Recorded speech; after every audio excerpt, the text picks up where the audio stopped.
আমাদের মুসলমানদের আর কোনো জাতিসংঘ লাগবে না, এখন আমাদের মুসলিম সংঘ করতে হবে। আমরা দেখেছি জাতিসংঘ এক মালালার পক্ষে দাঁড়াতে পারে, কিন্তু হাজার লক্ষ লক্ষ মুসলমান শিশুর পক্ষে যে জাতিসংঘ দাঁড়াতে পারে না, ওই জাতিসংঘ আর আমাদের দরকার নাই। আমরা মিছিল করেছি অনেক, সংগ্রাম করেছি অনেক, সবার দিন শেষ হয়ে গিয়েছে। এবার আল্লাহর পথে জিহাদ করার জন্য আমরা রেডি আছি ইনশাআল্লাহ। আমরা অন্তর্বর্তীকালীন সরকারের প্রধানকে বলবো, পৃথিবীর প্রান্তে প্রান্তে বাংলাদেশের বাইরে যদি শান্তি মিশনে যেতে পারে, বাংলাদেশের লক্ষ লক্ষ যুবক ফিলিস্তিনের পক্ষে জিহাদ করার জন্য প্রস্তুত আছে ইনশাআল্লাহ। আমাদের মুসলমানদের আর কোনো জাতিসংঘ লাগবে না, এখন আমাদের মুসলিম সংঘ করতে হবে।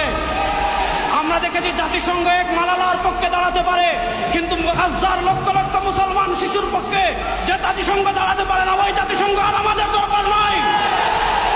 আমরা মিছিল করেছি অনেক, সংগ্রাম করেছি অনেক, সবার দিন শেষ হয়ে গিয়েছে। এবার আল্লাহর পথে জিহাদ করার জন্য আমরা রেডি আছি ইনশাআল্লাহ।